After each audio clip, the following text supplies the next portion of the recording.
Tenez-vous bien, car ce qui suit va faire trembler les chancelleries. Une déflagration politique. Tenez-vous bien, car ce qui suit va faire trembler les chancelleries. Une déflagration politique vient d'éclater, et elle n'épargne personne. Viktor Orbán, le chef du gouvernement hongrois, a décoché une salve incendiaire à l'encontre de Volodymyr Zelensky. Et pendant ce temps-là, Emmanuel Macron, littéralement évincé des tractations. Incroyable mais vrai, la France, pourtant toujours prompte à brandir l'étendard du soutien à l'Ukraine, se retrouve reléguée au second plan. Résultat, une onde de choc qui secoue les capitales européennes comme jamais. Que s'est-il passé ? Pourquoi Orbán s'acharne-t-il sur Zelensky ? Et qu'est-ce que cela signifie pour l'Ukraine, l'organisation du traité de l'Atlantique Nord, l'Union européenne et l'avenir de l'ordre mondial ? Restez jusqu'au bout, car nous avons des informations exclusives, une analyse percutante et une prédiction qui va vous couper le souffle. Tout commence le 7 octobre 2024, quand Orbán dégaine une attaque frontale contre le soi-disant plan de victoire de Zelensky. Dans une publication sur Facebook, il qualifie ce plan, qui réclame davantage d'armes, plus d'argent et des garanties de sécurité occidentale, de plus qu'effrayant, voire carrément de plan de défaite. Bouh !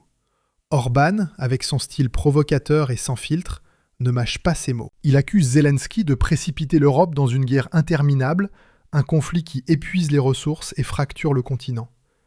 Il va encore plus loin en désignant du doigt Ursula von der Leyen, la présidente de la Commission européenne, qu'il accuse d'être la principale instigatrice de cette stratégie catastrophique.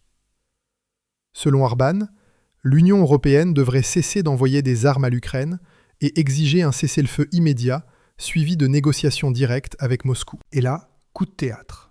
Il appelle Emmanuel Macron et le chancelier allemand Olaf Scholz à s'adresser directement à Vladimir Poutine au nom de l'Union européenne. Mais dans la réalité, Emmanuel Macron est complètement ignoré. Les véritables acteurs, Donald Trump et Vladimir Poutine, négocient en Alaska sans convier la France. Un affront colossal pour le président français qui rêvait de devenir le chef de file de l'Europe. Pourquoi Orbán agit-il ainsi ?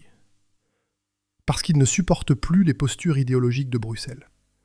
Dans une interview explosive avec Kossuth Radio, il a déclaré que l'Europe perd cette guerre à cause d'une stratégie mal calculée. Et il n'a pas tort. La Russie contrôle environ 20% du territoire ukrainien, avance à l'Est à un rythme alarmant, avec des gains récents de 110 km² en une seule journée, selon des rapports militaires. Pendant ce temps, l'Ukraine est à bout de souffle, dépendante à 60% de l'aide étrangère pour son budget, avec une économie en ruine et des villes dévastées. Orbán, pragmatique, voit ce que Macron refuse d'admettre. Militairement, l'Ukraine ne peut pas gagner.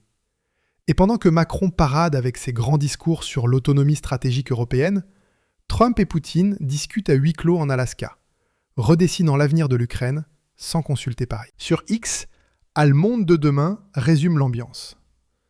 Macron voulait être le chef d'orchestre de l'Europe, mais il est hors jeu. Orbán, lui, parle directement à Poutine et suit la ligne de Trump.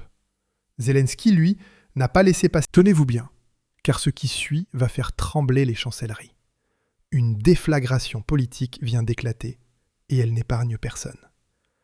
Viktor Orbán, le chef du gouvernement hongrois, a décoché une salve incendiaire à l'encontre de Volodymyr Zelensky.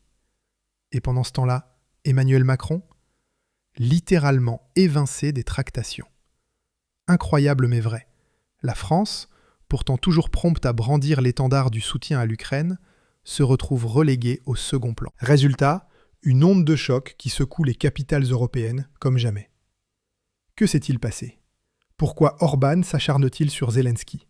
Et qu'est-ce que cela signifie pour l'Ukraine, l'organisation du traité de l'Atlantique Nord, l'Union européenne et l'avenir de l'ordre mondial ? Restez jusqu'au bout, car nous avons des informations exclusives, une analyse percutante et une prédiction qui va vous couper le souffle. Tout commence le 7 octobre 2024, quand Orbán dégaine une attaque frontale contre le soi-disant plan de victoire de Zelensky. Dans une publication sur Facebook, il qualifie ce plan, qui réclame davantage d'armes, plus d'argent et des garanties de sécurité occidentale, de plus qu'effrayant, voire carrément de plan de défaite. Bouh! Orban, avec son style provocateur et sans filtre, ne mâche pas ses mots. Il accuse Zelensky de précipiter l'Europe dans une guerre interminable, un conflit qui épuise... Tenez-vous bien, car ce qui suit va faire trembler les chancelleries. Une déflagration politique vient d'éclater, et elle n'épargne personne. Viktor Orban, le chef du gouvernement hongrois, a décoché une salve incendiaire à l'encontre de Volodymyr Zelensky. Et pendant ce temps-là, Emmanuel Macron, littéralement évincé des tractations. Incroyable mais vrai, la France, pourtant toujours prompte à brandir l'étendard du soutien à l'Ukraine, se retrouve reléguée au second plan. Résultat, une onde de choc qui secoue les capitales européennes comme jamais. Que s'est-il passé? Pourquoi Orban s'acharne-t-il sur Zelensky? Et qu'est-ce que cela signifie pour l'Ukraine, l'organisation du traité de l'Atlantique Nord, l'Union européenne et l'avenir de l'ordre mondial?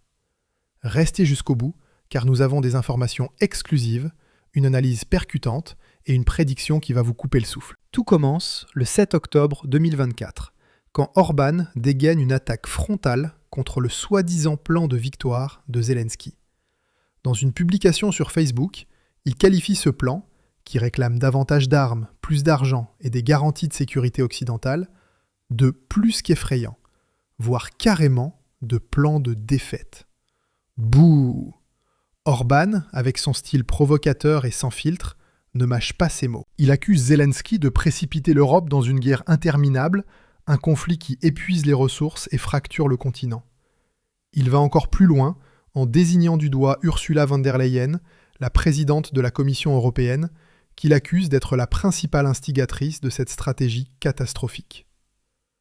Selon Orban, l'Union européenne devrait cesser d'envoyer des armes à l'Ukraine et exiger un cessez-le-feu immédiat, suivi de négociations directes avec Moscou. Et là, coup de théâtre. Il appelle Emmanuel Macron et le chancelier allemand Olaf Scholz à s'adresser directement à Vladimir Poutine au nom de l'Union européenne. Mais dans la réalité, Emmanuel Macron est complètement ignoré. Les véritables acteurs, Donald Trump et Vladimir Poutine, négocient en Alaska sans convier la France.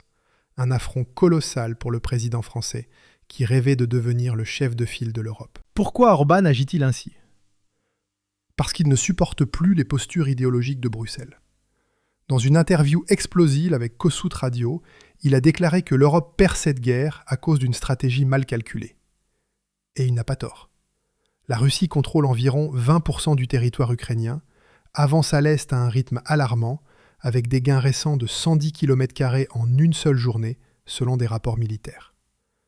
Pendant ce temps, l'Ukraine est à bout de souffle, dépendante à 60% de l'aide étrangère pour son budget, avec une économie en ruine